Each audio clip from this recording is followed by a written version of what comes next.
Yo, what's going on, guys? Crispy Flakes here. Welcome to Extra Crispy. For today's video, we are reacting to a video by Austin Sweat titled Ranking the Top 30 Players in the NBA Today.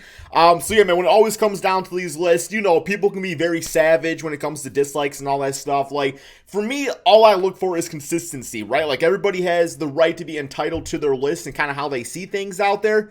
But as long as you're consistent and everything with your reasoning, to me, that's good enough, man, because no list is ever going to be perfect because we all got different interpretations, right? So let's check this out. Link to Austin's channel in the description below, and let's get it, man. Also, I want to let you guys know that over on my main channel, Crispy Flakes, I am doing, like, you know, daily recaps and stuff like that of the NBA free agency. So I'm not, like, reacting to individual signings. I'm kind of doing it on, like, a day-to-day basis because so much stuff is happening. And, yeah, I don't really want to post 50 straight videos. I mean, maybe people are kind of down for that, but overall, I think it's probably the best route to go. So, here we go, man. Just like every year with the finals now all said and done and new NBA champions crowned, it's time we look at the top 30 players Top in the 30 NBA. players. Maybe some hot takes in here, but I'm going to do my best to justify why I've ranked everyone where I have. That's all that Now, matters. for you guys that didn't make the list that fell right outside of the 30, that I wanted to at least mention was Karl Anthony Towns, who would have been 33, Zion Williamson at 32, and Ben Simmons at 31. Ooh, we off to a hot start. Okay. Now, nothing against any of these guys. Well, I mean, Towns has been a disappointment, and, well, Simmons is a meme at this point. Alright, nothing against Zion, but the people ahead of him were just slightly better this year and are... I don't really think Cat's been a disappointment. I know last year he had a lot of, like, health issues, and I know a lot of personal issues, too. But I think basketball-wise, like, when Cat is healthy and his team's healthy, he's been pretty good. Now, I don't think he's a guy that... Well, I take that back, because... I would say in most circumstances, Cat's not the number one guy in a team that can lead a team to the playoffs. But at the same time, too, I do feel like the T-Wolves next season, you know, free agency goes good and everything, they could be a dark horse team because, you know, Ant-Man's looking good, D'Lo and Cat, they can stay healthy, so we'll see. At this current moment. Like number 30, which goes to Domantas Sabonis. Now, Sabonis ranks a little higher than a guy like Zion because this year we just saw Zion as a pure talent. He doesn't yet know how to translate his own game to getting opportunities for his teammates or leading his team to getting a win, which is something Sabonis has really started to put together this past year. He's taken that step as being a leader and being able to get his teammates involved. I think it was mostly coaching for the Pelicans. I think he's just going to be a great second option in the NBA and always will be just that, but there's nothing wrong with that. Number 29 then goes to Julius Randle, and pretty much same for him too. He took that same step that Sabonis did, but actually was able to lead his team to some more wins and the playoffs. What he did there, though, was a different story, and his performance in the playoffs crushed his ranking more than anything. He had the opportunity to do something big this year, but it was pretty clear. He's a second option. But there's still time for him. One step above him at 28 goes to Jamal Murray, and honestly, who knows how far Denver could have gone this year if he was fully healthy. I'm a huge fan of him, and I can't wait to see what the Nuggets do with him coming back this season. And he's a guy that always gets pushed back on he comes back healthy, right? An all-star team, but I'm calling it for next year. I think next year he's gonna make the all-star team for the first time. Next up, we have 27 with Jaylen Brown, and he actually was a first-time all-star this season. And also, I think I personally have Jaylen Brown like higher on my list. Like I think Jaylen Brown's like top 17 to 20 range. I think Jaylen Brown's a very good player. I really like his game a lot. But then again, you know, it's easy for me to just say that without having my own official list out, so... Also took a huge step with his game. He's always been great defensively, but the rest of his game is drastically better than it was when he came into the league. That contract, man, it's a steal. 34% from 3 as a rookie. We all roasted. And 24.7 points a game on 40% from 3 this season. So I think it's safe to say that he's only going to get better next year too. At 26, it might be a little controversial because it always is, but I got Russell Westbrook. Listen, with all the teammates he's had over the years, Paul George, Melo, James Harden, and Bradley Beal, since Kevin Durant left him, he's only ever made it out of the first round once with James Harden. And even then, they only made it to the second round. And now he's expanding that list and is once again getting a chance to help his reputation in LA with LeBron and AD. Yeah, I think when it comes down to Russell, like, I don't know, like Russell can put up the damn stats, right? Like, we've seen him do that, but for his legacy overall, like, the Lakers, it has to work out. Like, this cannot backfire. If he just ends up being this big liability for the Lakers going forward, it's not going to be good for him. But I'm excited to see, especially now that they just got Melo, Dwight Howard, and Malik Monk. The Lakers are looking pretty damn dangerous if they can figure it out and, you know, analytically make things work too. But I'm betting we get similar results, which is why he only ranks here. Number 25 then goes to Rudy Gobert. Great defensive player, really makes up the whole defensive scheme for the Jazz and sets the tone for them on that end, while he's just getting better and better on offense. He's the type of player a guy like DeAndre Ayton should wish to be. I just want Rudy to be a little more dominant on offense though, so he can be a true second option. Defense is elite, no doubt. At 24 we have Zach LaVine, and I know he gets underrated because he's on the Bulls, but he truly is a dominant scorer and just as good as a guy like Devin Booker on offense. The only reason Booker's gonna rank higher— that is such like a strange statement, like underrated because he's on the Bulls. I think I always thought the Bulls is like a big market team, right? But the Bulls are going to be freaking dangerous next year, especially if they end up getting DeMar DeRozan. That's a ball team right there, man. Like, damn, him with Lonzo. I can't wait to watch the Bulls, man. It's going to be fun. Because of his most recent run. It's going to be fun. Zach just needs to get on a winning team quick because he'd be dominant on any winning team, with him currently putting up 27 a game on 42% from 3. But then, of course, we had to rank Bradley Beal at 23, one step ahead of him, because he's also a great scorer on a bad team, but slightly ahead of him on that end, having averaged 30 over the past 2 years. LaVine's definitely the better. Okay, so I don't mean to pause so much, but my issue with that is, to me, Bradley Beal is Anthony Davis at shooting guard, right? Like when AD also on the Pelicans was a number one option, putting up beastly scoring numbers, but didn't really, I think he led the Pelicans to the playoffs one time it was. So but nobody ever said he was 23. We always had AD in top 10 still. So I don't really think Beal and the stats he puts up, I don't think it's a matter of just putting up good stats on a bad team. I just think he's on a bad team. And yeah, so I think he's higher on this list in my opinion. And maybe in a couple of years when he's Beal's age, LaVine will deserve to surpass him in ranking. But for now, he's just a step behind. And as for why Bradley ranks higher than Westbrook, even though they were on the same, I guess you could say, failed team, I guess it's up to speculation, but we've seen Russ on real teams. I'll take Beal over Westbrook. Teams and what he was able to do on them. I just feel like in those same situations, Bradley would have done much better on a contender. 22, we got another shooting guard in Chris Middleton, and this one was tough. I really tried not to rank him too high just because he just won the title, and it's what we saw most recently, but I guess this is where he has to belong. I don't really like ranking him over LaVine and Beal because I think they're both overall better players, but Chris came up huge as a second option on a championship Sometimes team, your role gets you the ranking too. too. That guy in the finals and ranks that higher makes than sense. them only because he was given the opportunity to come up big and was able to, while those guys haven't, at least yet. But then right under him at 21 was Drew Holiday, and I feel a lot better about putting him this high than I did Middleton. Man, I'm taking Middleton over Drew Holiday, bro. That's just my opinion, man. I'm for sure taking Chris Middleton over Drew Holiday. I know they're right by each other, so it's not that big of a deal. Chris was the better scorer over the playoffs and the finals, but for how huge Drew came up defensively the whole time, while also having big scoring games, he earned the spot. He really had moments in a couple games where he shut out Chris Paul, and he played Devin Booker great whenever he was called on to do. But I guess in the fair statement, ain't that like, that's similar to like, because you said you didn't want to rank Chris Middleton too high because you didn't want to have like recency bias, but saying the defense, I think that's kind of the same thing, isn't it?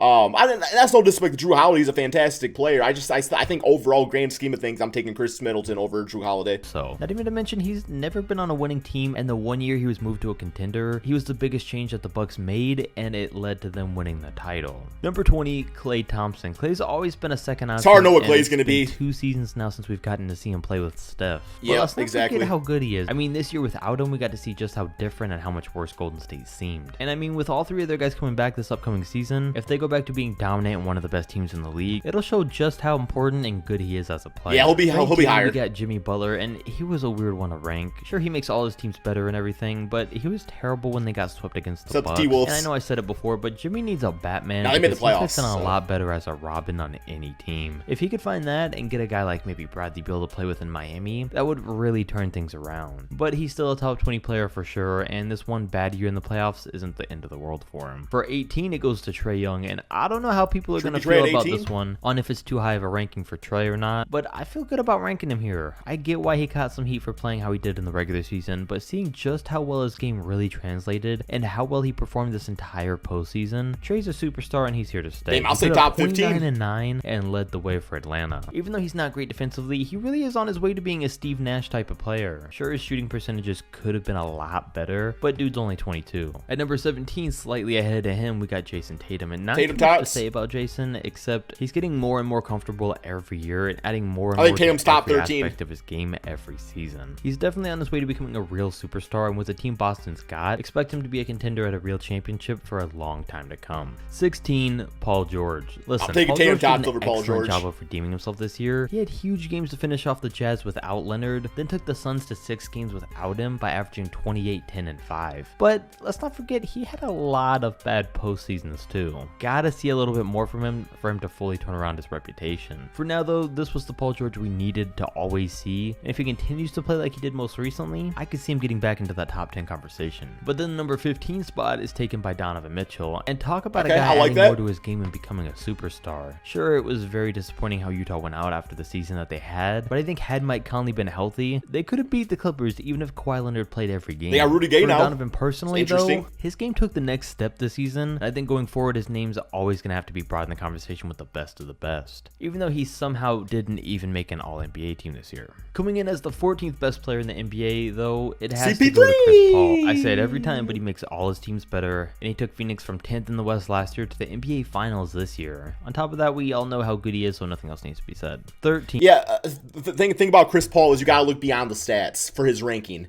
Like, it's easy to look at Chris Paul's stat line and be like, well, these stats aren't as good, but sometimes it's just like, it's the stuff that's not on the box score, right, man? Like the leadership and all that stuff, which CP3 brings. The intensity. Ahead of him is Kyrie Irving, and as a leader, CP's obviously 10 times better. But we put Irving slightly ahead because he's still in his prime right now. He had his best season, averaging 25 a game. People hate on Kyrie, but had his best season with LeBron. We saw what this man was able to do in those big moments. We saw how insanely well he was able to play on that championship squad in Cleveland, and it really is a shame that he got hurt when he did this year. Number 12, and now we're really starting to approach the top and the real biggest stars of the league today. Okay. Now with Devin Booker. D-Book. And that's how he played on the biggest Love stage, to see like it. a star. There's really not too much to say about him because he played every bit as good as we knew he could, but it is nice to know that he didn't choke and was actually able to. Then the 11th spot goes to Anthony Davis, and for AD me, at 11 at least, these days. he dropped a lot from the top 5 where he usually always ranks on most people's lists. Right. For a couple reasons. For one, I mean, for as great as he is, even though he's dominant in every aspect of the game, and all these great things about him. I've mentioned it in a couple of previous videos, but I think the dude's a second option. And it's that, plus he's injury prone, and this year it finally caught up to him. He's had glass bones and paper skin his entire career, and in the second deep playoff run of his career, an injury came up when it mattered most, with him missing most of the season. I don't know, I still think AD in certain circumstances could be a number 1 option on a championship team. Obviously playing with LeBron James helps, but even like when they won the championship, it was AD putting up crazy numbers. Like if you were to put AD right now on the Bulls, he would be the number 1 option, Levine be 2, Vucevic 3 or whatever. And I think that's a contending team. So I really think it's about who's around them, right?